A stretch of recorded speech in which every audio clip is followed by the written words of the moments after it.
Qué lindo que es Embalse Río Tercero, ¿no? Qué lindo que es Córdoba, las sierras, qué belleza. Uno de los lugares turísticos más bonitos de la Argentina.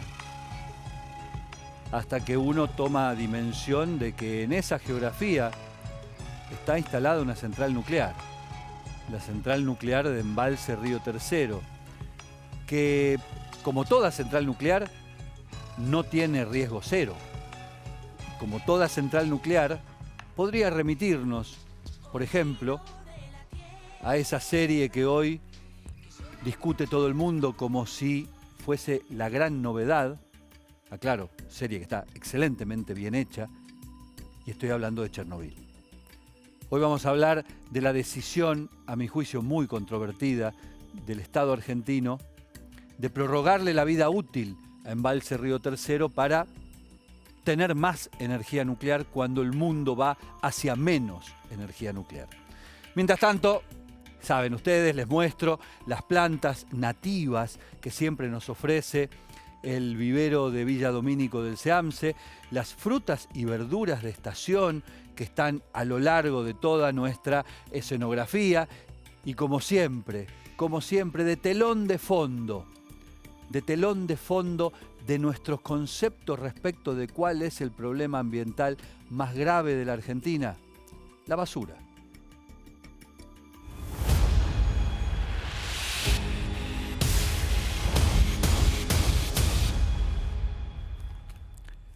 Sabemos que tenemos en la Argentina 5.000 basurales a cielo abierto y allí viene la señorita, Andrea Ferrario a hablarnos de algo que ya vivimos en este programa.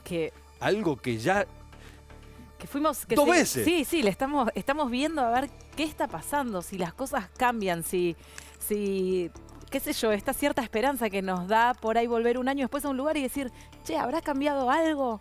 Claro, porque saben ustedes que si hay algún lugar de la Argentina donde cierto tratamiento bastante decoroso y fundamentalmente en los últimos 5 o 6 años se hace respecto de la basura, es en el área metropolitana de Buenos Aires, en La Plata, donde les acabamos de mostrar hace muy poco que hay una planta de tratamiento muy moderna que está realizando una tarea muy interesante, pero también en los bordes del área metropolitana de Buenos Aires, en ciudades importantes, como por ejemplo una que tiene la basílica más trascendente de la Argentina, la basura es un espanto.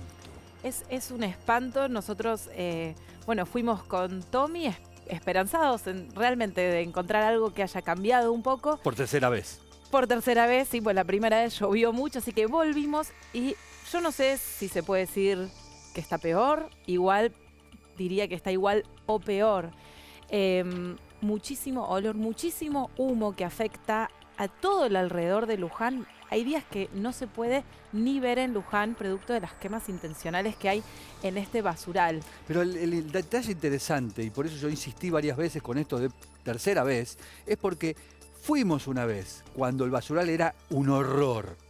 Fuimos una segunda vez y el basural estaba más o menos acomodado, pero seguía habiendo un flujo ilegal de basura y ese acomodado era porque el municipio había sido de alguna manera puesto en vereda. Ahora vamos de vuelta y sigue peor y está como la primera vez, como si nada hubiera pasado. Sí, grabar imágenes de camiones entrando, que viste, era todo el tiempo, una tras otra, un camión tras otro que ingresaba al basural. Incluso tuvimos la oportunidad de hablar con vecinos que hablan de esto, de que están al lado del basural conviviendo con roedores, con olor, preocupados por el agua que toman, preocupados por el humo. Bueno, vamos a verlo entonces. El basural a cielo abierto que administra el municipio de Luján.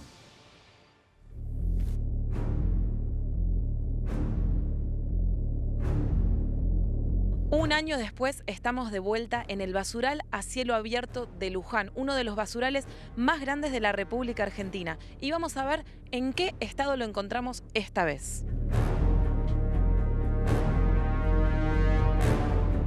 Fíjense dónde estoy, rodeada de basura en este basural que es uno de los principales problemas que tiene el partido de Luján.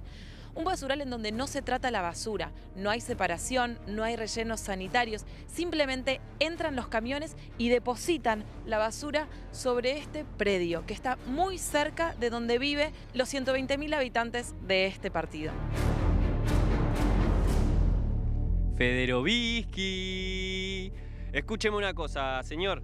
Estoy en el basural de Luján. ¿Y sabe qué? Hay un dato que me cuenta un amigo que dice que allá en Luján a veces están cubiertos por algo blanco, por como una capita blanca. Esa capita blanca son cenizas de acá, de este basural que llegan hasta allá. Y no solo eso, Federovisky, porque acá yo estoy viendo como esta botella un montón de materiales reciclables. Entonces yo me pregunto, ¿no se podría reducir la basura desde el origen? Desde antes de tirarla al tacho de basura. ¿No podríamos hacer un esfuerzo y reciclar lo que se recicla, como esta botella de vidrio, Federovisky, para que no haya tanta basura acá? Se lo dejo a su criterio. Algo no menor a tener en cuenta es que este basural a cielo abierto termina generando un problema aún mayor. El lixiviado de la basura penetra en la tierra, llega a las napas subterráneas y esta es el agua que terminan tomando los vecinos de Luján.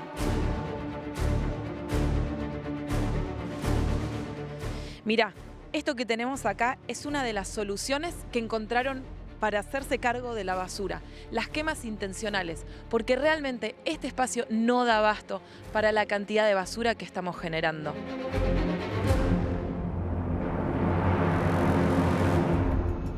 ¿No nos da vergüenza? Si alguna autoridad, alguien vinculado con la política ambiental mira esto, debiera dar un poco de vergüenza. 5.000 basurales como este que acaban de ver en Luján. Luján es una ciudad importante de la provincia de Buenos Aires. 5.000 basurales de este tipo a lo largo de todo el país. La verdad, llama mucho la atención que no sea una prioridad política en la agenda institucional de la Argentina resolver un tema que no es justificable en el siglo XXI. Lo que tampoco es justificable es que lleven a Tommy a ciertos lugares. Pero Tommy, usted estaba allá, pero ahora está acá. Pero estaba allá, pero ahora está acá. ¿Está allá o está acá? Soy como Flash, Federovisky. Flash. Sí. Voy tan rápido de un lugar al otro que hasta le traje una bolsa de basura del basural de Luján. Me trajo Y mire algo. Yo quería hablar. ¿Importada de Luján? Yo le ¿Y quería. la trajo peregrinando como corresponde? Por supuesto que no, soy como Flash. No Flash. peregrino. ¿Federovisky? Yo le quería comentar Sí, algo muy dígame, importante. Porque había mucha basura ahí en Luján. ¿Qué es Y eso? yo quería demostrarle No sea esto. roñoso. ¿Qué es eso? Mirá cómo chorrea. Chorrea agüilla. ¿Usted sabe cómo se llama eso? Cuando la basura... Lixiviado, Federovisky, ¿con quién se ¡Esa! piensa que está hablando? Con Tommy. Por favor. Y mirá, no solo chorrea lo que está dentro, sino que también chorrea lo que está por Bueno. afuera. Mostremos levante la carretilla para ver la cantidad de agua. Deme, yo le sostengo esto, es medio japonés lo que vamos a hacer, pero bueno, dele. Ahí, muestre. Mire. Todo ese liquidito. Todo ese líquido sale de una sola bolsa. Esto multiplicado por las miles de toneladas de basura que se producen en la Argentina, en todos los lugares, da como resultado el lixiviado. Así es. Ahora, por suerte, como decíamos al comienzo, en algunos lugares de la Argentina la basura se trata bastante mejor que en la mayoría del resto. Una cosa más, Federovisky.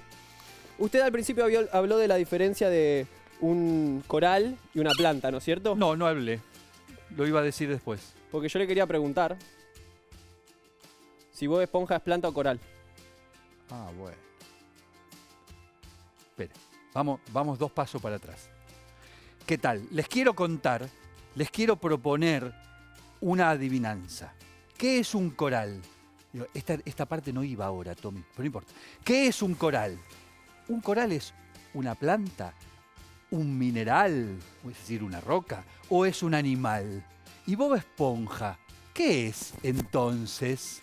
Pero Esponja, ¿qué tiene que ver la esponja con el coral, Tommy? Nada. ¿Por qué no? No, porque Bob Esponja no es un coral, es una esponja. Pero está abajo del mar. De abajo del mar hay ballenas, Pero abajo si del vive mar en hay una trucha. piña abajo del mar. No, pero es... decíamos, me va a volver loco hoy. Sí.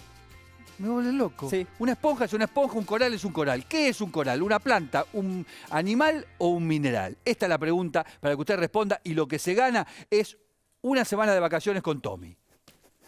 ¿Está bien? Y Bob Esponja. Decíamos recién que, por suerte, en algunos lugares, estos líquidos, estos jugos que salen de la basura, son tratados. Uno de los lugares donde esto ocurre es en la planta del SEAMSE en José Lon Suárez. Bueno, ¿viste cuando levantás la basura? ¿Qué es lo que pasa, Leo? Cae un líquido. Bueno, eso es Cae- lixiviado. Eso es lixiviado, exactamente. El lixiviado es el líquido que se produce cuando se descompone, se degrada la basura, que a su vez se ve aumentado por la incorporación del agua de lluvia mientras estás haciendo la operación normal de cualquier complejo ambiental. Ese líquido se trata, se lleva primeramente a unas piletas que se llaman de ecualización. ¿Por qué? Para que tenga todo un solo valor.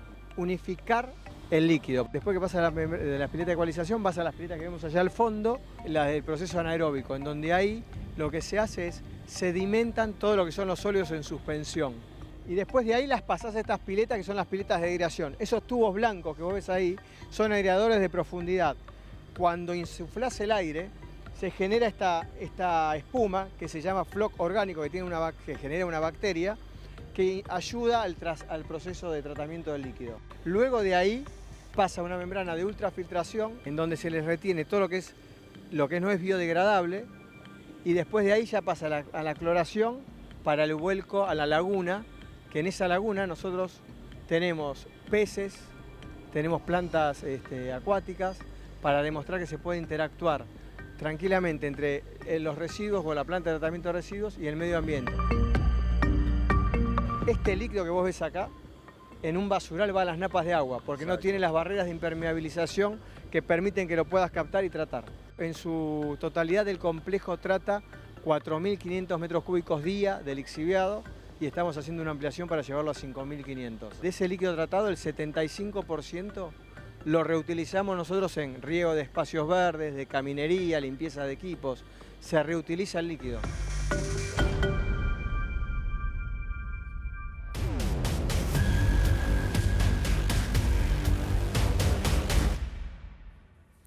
Ya saben que nosotros, a partir de una decisión tomada por el diario The Guardian, una decisión editorial, nosotros no hablamos más de cambio climático porque da una idea neutra, hablamos de crisis climática.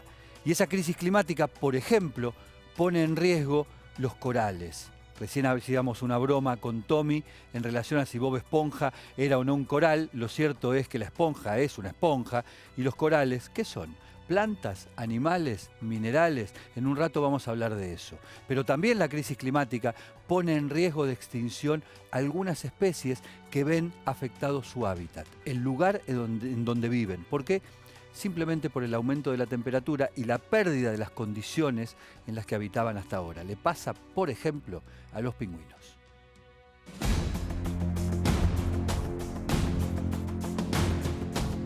El cambio climático está provocando desde 2016 la desaparición paulatina de la segunda colonia de pingüinos emperador más grande en el mundo. Así lo ha confirmado un estudio científico del British Antarctic Survey, que explica que este continente está sufriendo una fuerte crisis relacionada con la reproducción del pingüino. El estudio dice también que las tormentas han roto los glaciares y que esto afecta al periodo de incubación de estos animales.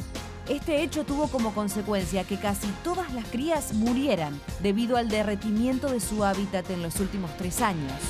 Esta situación no hace otra cosa que anticipar el impacto brutal que el calentamiento global en la Antártida va a tener sobre la vida de los pingüinos, que según el informe podría ver reducida su población entre un 50 y un 70%. Hay que recordar que el pingüino emperador juega un rol muy importante en la cadena alimenticia de los mares del sur. Por eso, esta noticia preanuncia una nueva catástrofe que se anota en la lista de consecuencias de la crisis ambiental que el planeta viene atravesando.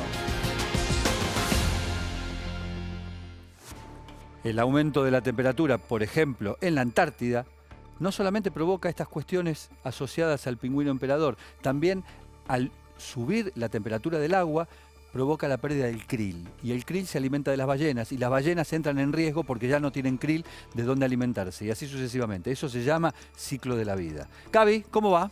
Todo muy bien, Sergio. ¿De qué me vas a hablar? Y a propósito de la crisis climática, me parece que es importante lo que fuimos a hacer a Mendoza con la Secretaría de Ambiente de la Nación. A tomar fueron. Bueno, el que tomó es el señor porque le regalaron unas buenas botellas de vino. Yo no tomo, señor Unas buenas, Federico. una sola. Me parece que fueron dos, No. pero bueno, una me la dejé en mi casa. Ahora sí, Bueno, está bien. volviendo al tema, la crisis climática de la que estás hablando, Sergio, también tiene que ver con cómo lograr una producción sustentable, cómo hacer para que los distintos sectores productivos de alguna manera disminuyan la emisión de los gases de efecto invernadero, que son los que finalmente provocan esto que estabas contando de la Antártida.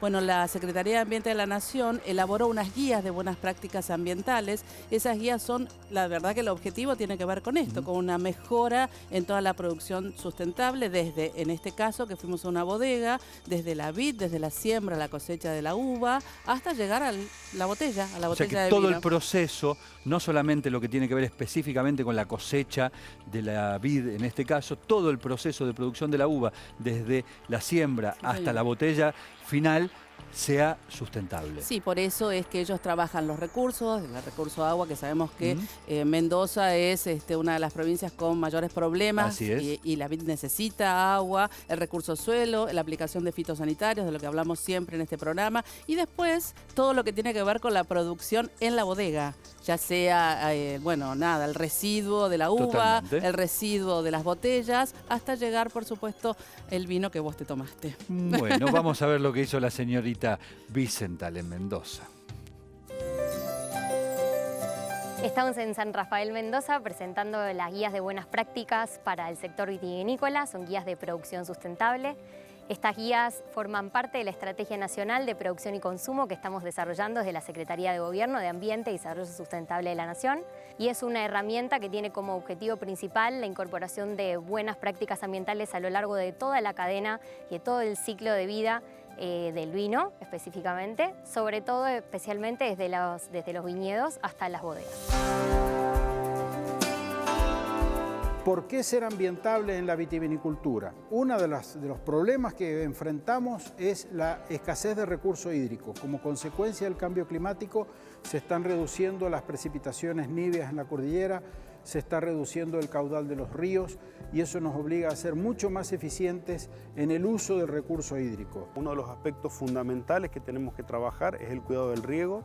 Otro aspecto muy importante tiene que ver con la preservación del recurso suelo, y el otro aspecto fundamental de estas prácticas tiene que ver con todo el manejo fitosanitario, esto es, la aplicación de agroquímicos para el control de las enfermedades. Las buenas prácticas sustentables tienen como objetivo incorporar acciones concretas para promover el desarrollo sustentable, específicamente en el uso eficiente de los recursos, la minimización del uso de los recursos naturales, la adecuada gestión del agua y de la energía, así como la disminución de la generación de residuos, de emisiones y efluentes líquidos. Te piden que vos monitorees la cantidad de energía utilizada y que te establezcas objetivos para ir reduciendo esa cantidad de energía utilizada. En general, la vitivinicultura mundial tiene un impacto ambiental muy escaso. Es calculado en términos de huella de carbono, es del 0,14%. Sin embargo, juega un rol muy proactivo y muy protagónico en el tema de la sostenibilidad ambiental. Los mercados se están volviendo mucho más exigentes, no solo en el tema ambiental, sino en todo lo que tenga que ver con el impacto de una industria.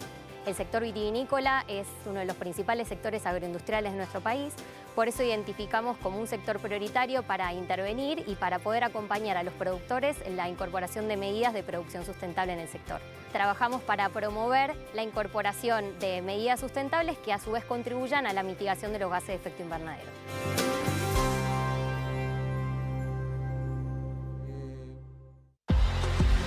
Seguimos en Ambiente y Medio.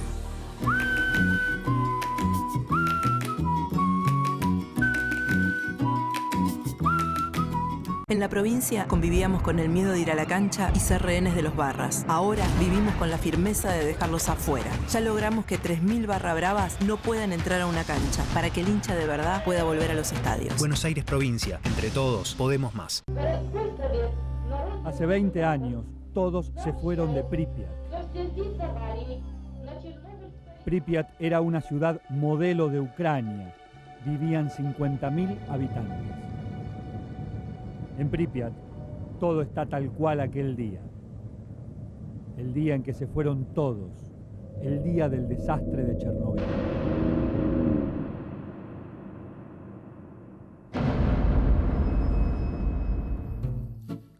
Estamos sobre la ruta que antes llevaba de Kiev a Chernóbil.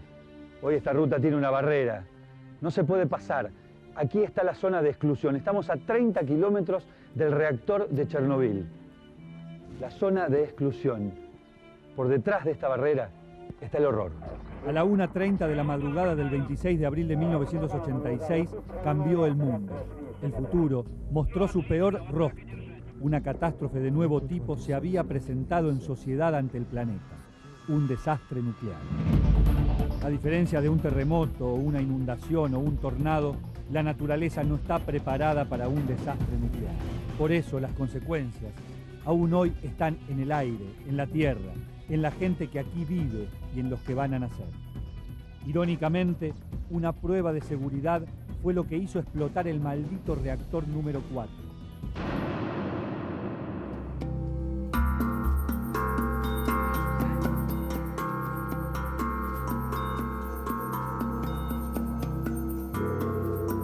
Hoy está en boca de todos, porque una serie de televisión que difunde HBO está acaparando la atención de gente que fue contemporánea a este desastre, pero no registró la magnitud de este desastre, de gente que no había nacido cuando ocurrió esta tragedia nuclear, o de gente que sí había nacido, pero cree que esto ocurrió o se produjo casi en otra era geológica, la era geológica correspondiente al socialismo soviético, a la Guerra Fría, al muro de Berlín, a la cortina de hierro. Si ustedes observan al señor que no tiene canas, que estaba en ese tape, que vengo a hacer yo, que estuve hace 13 años en Chernóbil, y ven esas imágenes, van a observar que son muy similares a las de la serie Chernóbil que hoy está en la televisión. Lo que, a mi modo de entender, destaca la prácticamente naturalidad con la que se reprodujo una época, un momento de opacidad, de oclusión, de oscuridad, un momento en el cual la información no fluía ni remotamente como fluye hoy. Cuando tomé dimensión y tomé noción de que Chernóbil estaba de vuelta entre nosotros, ya transcurrieron más de 30 años del desastre nuclear más grande de la historia hasta Fukushima en el 2011, decía que cuando tomé noción de que ya estaba entre nosotros nuevamente el tema, recordé lo que significaba haber estado ahí. Disculpen la autorreferencia, pero yo estuve en Chernóbil. Y nadie me va a contar cuál es la forma que tiene el espanto. El espanto tiene la forma que allí se ve y que fundamentalmente quedó fijada en la fotografía del día en el que todo el mundo se fue de Pripyat, la ciudad dormitorio de Chernóbil. A la gente le dijeron que se iba por 72 horas simplemente para esperar que bajase un poco la cantidad de radiación que había en el área. No volvieron nunca más. Nunca más. Y el mundo se enteró de Chernóbil porque 3 días después del accidente, en Suecia se descubrió una tasa de radiactividad muy alta. Después voy a volver sobre este tema, hablando en relación a hasta dónde puede llegar la radioactividad. Pero volvamos a la serie.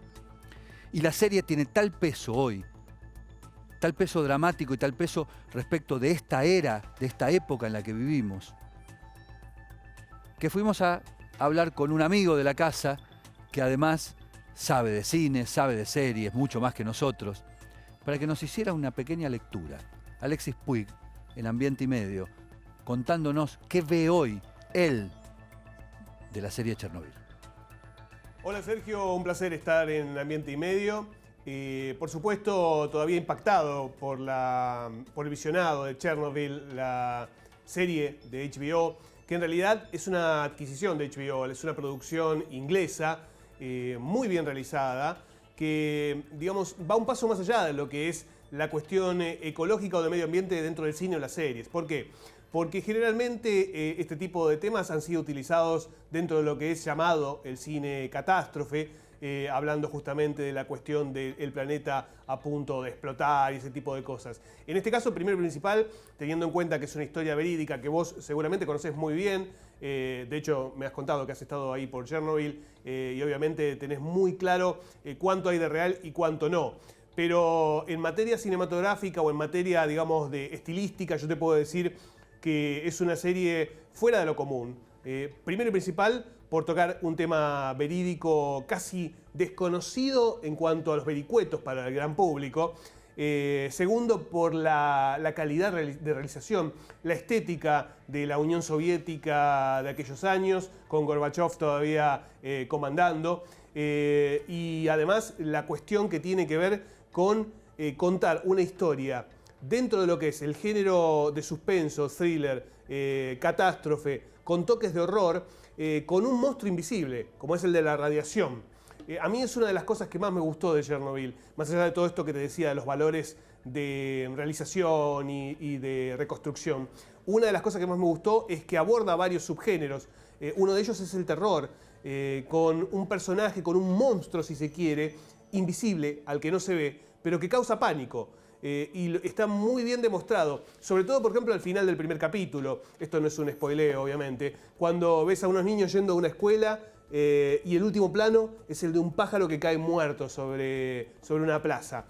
Ahí, digamos, me parece que es la síntesis perfecta de lo que es este monstruo llamado radiación. Más allá de eso, también debo decir que cuenta, bueno, obviamente con un elenco de notables, casi todos actores ingleses o europeos, y sobre todo también una cuestión que tiene que ver con los efectos, en donde no hay un abuso. Por supuesto no hay un abuso de la cuestión digital, todo lo que ves es casi, te diría, realizado manualmente, incluido los maquillajes de efectos especiales. Es algo que a mí realmente me tocó muy fuerte, ¿no? Ver las secuelas de la exposición a la radiación de los bomberos, de los técnicos, de todos los que estuvieron involucrados en Chernobyl.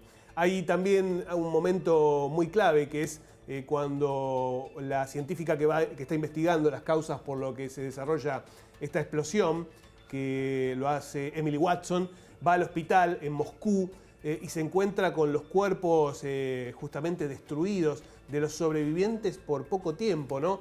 De lo que fue la explosión.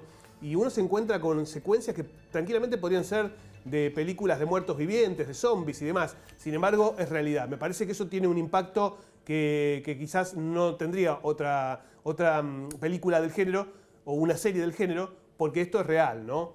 Así que bueno, estas son mis sensaciones con respecto a Chernobyl.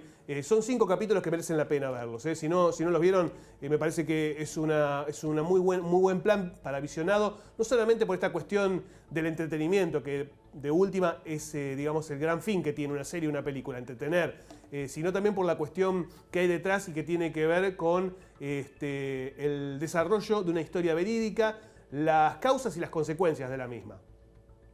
Gracias, Alexis, por la deferencia de conversar con nosotros o reflexionar con nosotros sobre este tema. A mí, hasta ahora, de las preguntas que he escuchado en relación a la serie Chernobyl, la que más me llamó la atención fue la de alguien que me dijo, ¿pero cómo? ¿Esto pasó? ¿Esto es verdad? ¿Esto ocurrió? Porque hay mucha gente que cree que es ciencia ficción. Y no es ciencia ficción. Ocurrió. Y lo que es peor, volvió a ocurrir 25 años más tarde en Japón, en Fukushima, en la cuna de la tecnología, en la meca del desarrollo tecnológico independiente. Y lo que es peor, puede volver a ocurrir en cualquier momento. Yo estoy obligado, éticamente, a vincular este tema con una noticia que se conoció en estos días en la Argentina. La Argentina tenía 2 centrales nucleares, ahora tiene una tercera. Una de ellas, instalada en el centro de la provincia de Córdoba, en Embalse Río Tercero, funcionando desde 1984. Esa central nuclear de embalse finalizó su vida útil. Las centrales nucleares se proyectan para que aproximadamente a los 25 o 30 años dejen de funcionar, incluso por una cuestión de seguridad. La central nuclear de embalse había llegado al fin de su vida útil y se decidió reactualizar su vida útil y volverla a poner en funcionamiento, readecuarla, gastar un montón de plata, ahora lo vamos a ver, y tener de vuelta esta central funcionando por los próximos 30 años. Esto es lo que se gastó. 2.149 millones de dólares para instalar 683 megavatios, apenas un 6% más que lo que tenía originariamente, no mucho más. La central nuclear de embalse costó, insisto, 2.100 y pico de millones de dólares para tener una nueva amenaza nuclear entre nosotros. Y es obligado que hagamos esta comparación. ¿Es caro o es barato? ¿Cuánto cuesta la energía nuclear con las amenazas que tiene inherentes a ella, como acabamos de ver en Chernobyl, respecto de otras modalidades de producción energética menos dañinas, menos riesgosas, como por ejemplo la energía eólica, e indudablemente sustentables? Bueno, la energía nuclear cuesta 3,1 millones de dólares por megavatio instalado. Instalar un megavatio nuclear cuesta 3,1 millones de dólares. Esto salió readecuar Embalse Río Tercero. Y la energía eólica cuesta aproximadamente 800.000 dólares. ¿Sí? 8 por 4, 32. Casi la cuarta parte, un kilovatio instalado en energía eólica que un kilovatio instalado por energía nuclear. Y está claro que el riesgo de una cosa y la otra es incomparable. La energía eólica, por lo menos hasta la última vez que consulté, tiene riesgo cero. La energía nuclear nunca, por mejores que sean los protocolos, tiene riesgo cero. Y eso es lo que demuestra Fukushima por sobre Chernobyl, donde claramente los controles habían sido vulnerados en su totalidad. Volvamos a Chernobyl entonces, porque no es ciencia ficción, porque ocurrió. Y yo decía al comienzo que se conoció la existencia de la explosión en Chernobyl no por la información de la Unión Soviética, que claramente la ocultó, sino porque se detectó en Suecia, a 1.500 kilómetros, radioactividad extraordinaria en el aire. Vean este mapa. Ahí está Chernobyl. 1.000 kilómetros de radio y 1.500 kilómetros, 1.700 kilómetros hasta Estocolmo. Hasta allí llegó la radiación. Y el punto verde que ustedes están viendo es el centro de gravedad de la explosión, el sitio al cual todavía hoy, más de 30 años después, no se puede acceder. ¿Qué pasaría si trasladáramos, y yo tengo todo el derecho del mundo, tenemos todo el derecho del mundo de hacer esta comparación, ese radio, hasta donde llegó la radiación de Chernobyl, a la Argentina? Por ejemplo, para la central nuclear de Atucha, que está en la provincia de Buenos Aires, a solo 100 kilómetros de la ciudad de Buenos Aires. Véanlo en el mapa. Si hubiese un accidente equiparable al de Chernobyl en Atucha, fíjense hasta dónde llegaría el radio de intervención, el radio de afectación de la radiación. 1.000 kilómetros, igual que Chernobyl. Llegaríamos, por ejemplo, hasta el borde, hasta el límite entre Argentina y Chile sobre la cordillera y hasta el norte mismo de la Argentina. ¿Qué pasaría si ese mismo accidente hipotético, no lo quiero convocar desde ya, se produjese en Embalse Río Tercero, que acaban de decidir volver a ponerla en funcionamiento por otros 30 años? Ese es el radio de aparición de la radiación y de afectación a la población que tendríamos. La gran pregunta que siempre flota sobre esto es la relación costo-beneficio. ¿Vale la pena pensar que el progreso es la energía nuclear si el costo potencial, por supuesto improbable, pero no imposible, es el de Chernobyl o el de Fukushima? Yo al menos no quiero que la Argentina sea protagonista de ninguna serie de este tipo. Ya venimos con más Ambiente y Medio.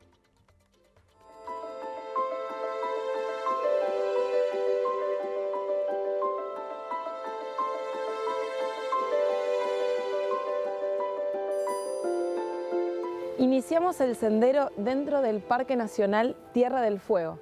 En nuestro camino nos vamos a encontrar con 3 geografías distintas: bosque, montaña y mar. Ahí tenemos la isla redonda y detrás está el canal de Beagle, que en su parte más profunda es el límite natural entre Chile, que son las montañas nevadas, y la Argentina.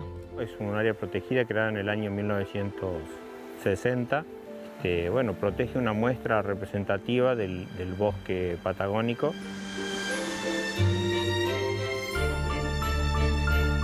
Este árbol de lenga que tengo acá a mi derecha es un ejemplar adulto que podría tener aproximadamente 700 años de antigüedad. Si me acompañan por acá, al lado tenemos otro ejemplar mucho más joven que tendría 100 años. Con esto podemos observar lo lento que crece esta especie y la importancia en protegerla. Dentro del área protegida se encuentran especies en peligro de extinción, como es el guillín, que es una nutria, que en nuestro caso es una nutria adaptada para nadar en el mar, en agua salada, ¿no? Nos encontramos en el único lugar en el mundo que se encuentra el pájaro carpintero magallánico gigante. La hembra tiene la cabecita negra y un copete rojo y el macho toda la cabeza roja. Y ellos se acercan a este árbol. La lenga es muy buena porque tiene mucho aire y hacen estos agujeros para encontrar su comida, insectos y larvas.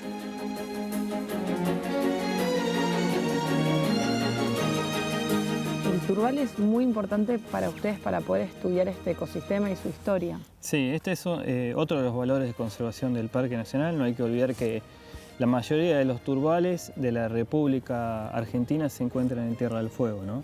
Y un porcentaje muy interesante también dentro del Parque Nacional, donde la prioridad es la conservación.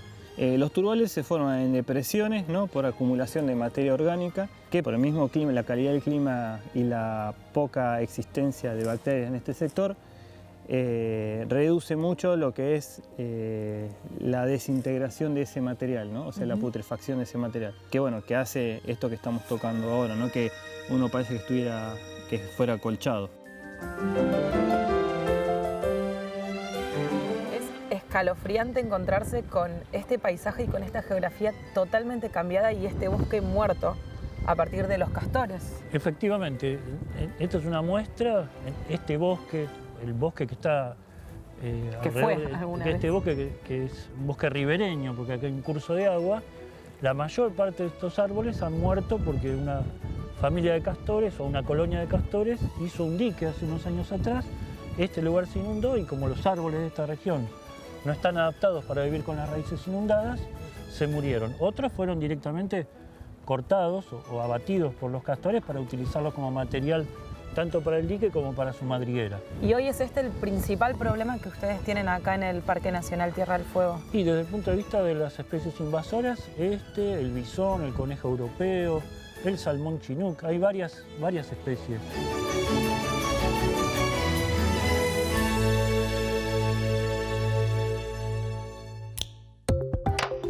Seguinos las 24 horas en nuestro canal de YouTube.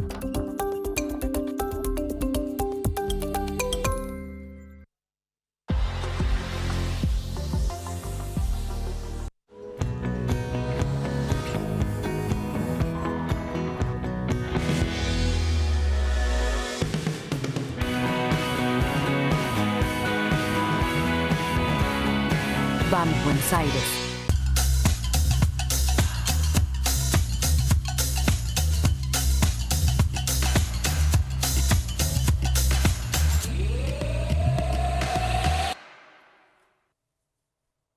Vamos a develar el misterio. ¿Qué es un coral? ¿Una planta? ¿Un mineral? ¿Un animal? El coral es un animal.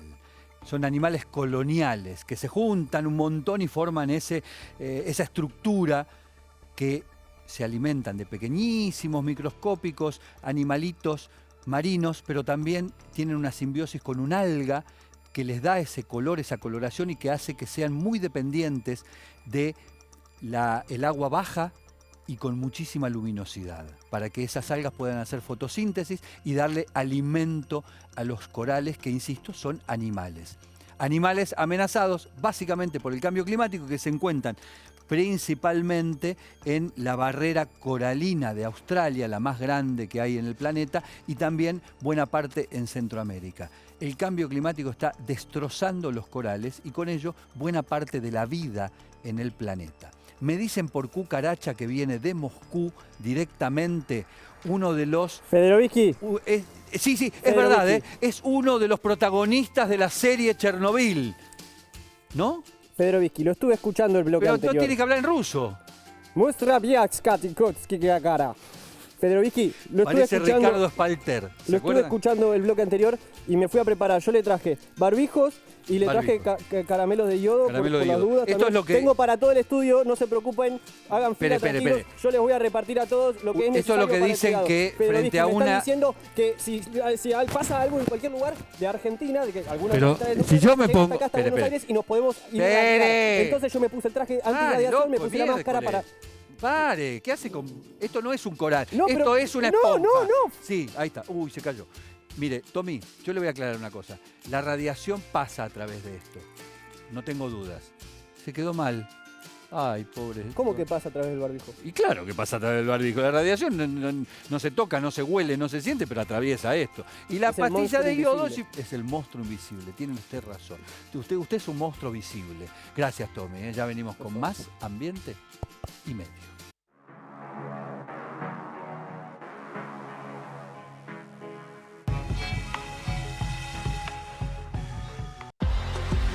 Seguimos en Ambiente y Medio.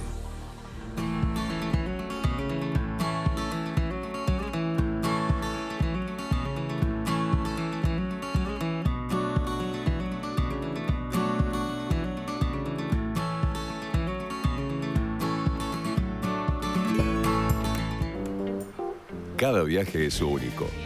Confort, espacio y seguridad. Probada en todo tipo de viajes. Nueva Toyota Innova. André, quedaste choqueada, ¿no? ¿Qué yo quedaba? Me manoteé un manojo de caramelos porque realmente... Aclaremos este lo de los tema- caramelos de yodo. Tiene que ver con que el yodo, de alguna manera, ralentiza o puede enfrentar la reacción que provoca la radiación en el cuerpo. De ningún modo es que la suprime, para nada, pero por lo menos permite enfrentarla en mejores condiciones. Lo cierto es que no se trata solamente de repartir pastillas de yodo, sino de pensar, si ocurriera, ojalá que no, algún incidente en Embalse Río Tercero, por ejemplo, ¿cuál es el protocolo a seguir? ¿La gente sabe qué tiene que hacer o simplemente anda con una pastillita de yodo creyendo que con eso resuelve todos los problemas? Sí. Y claramente no lo es así. No sé cuán efectiva será esta medida de seguridad, pero los escuché también hablando a ustedes de un monstruo invisible. Y quiero trasladar ese monstruo invisible también la pelota. a esto que tenemos acá frente a mí. La fruta y verdura Contame.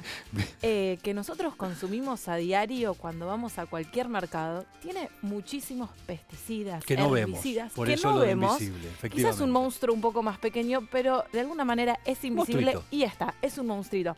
Por eso los invito a que presten atención a las frutas y verduras de estación. Estamos Así en es. temporada de invierno, las frutas se limitan mucho más que en la temporada estival a los cítricos. Así que... Y pélenlos, por favor. Por supuesto, en general los cítricos se comen pelados, pero aún así Sí.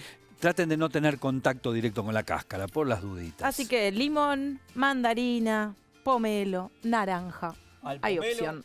con cuchara. ¿Eh? Federovsky. Ah, bueno. Yo le quería explicar, ¿Qué es yo le quería explicar el ¿Qué me problema quería explicar? de la miel. De la miel. Es así. Muchas veces pensamos que la miel, la calidad de la miel se basa en la textura, en si es sólida, en si es líquida, si es cremosa, y no es así. No es así. No es así. Hay No distintos es así. tipos de miel, por ejemplo, este es Vamos sólido. a ver, ese ¿Ves? es sólido. Este es sólido, Muy bien. que no cae la miel. Cuidado. No puede caer. Qué riesgo corriste. No cae la miel. No cae Esta, la miel. por ejemplo, es líquida. Esta Cuidado. sí cae la miel. Oh. Cayó miel. Oh. Y ahora el problema es de la miel que tiene agregados. Espere. ¿Este líquido y este sólido son el mismo producto? Son el mismo producto. Ajá.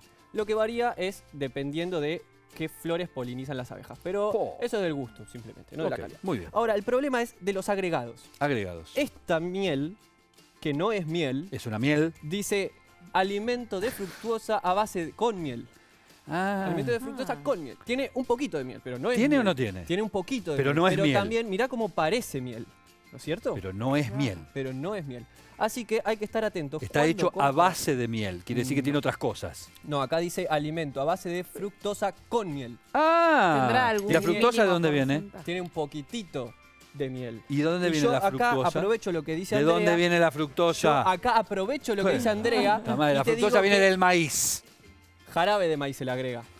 Bien. Y aprovecho para decirte sin fructosa, mi pregunta. que el pomelo, si lo cortás a la mitad y le pones miel y lo comes con cuchara, es buenísimo. ¿Qué era? ¿Una receta? De paso te tira una receta. ¿Pero qué es esto? Es mi postre preferido. Ay. Ya lo saben, solo nos queda medio ambiente. Por eso hacemos Ambiente y Medio.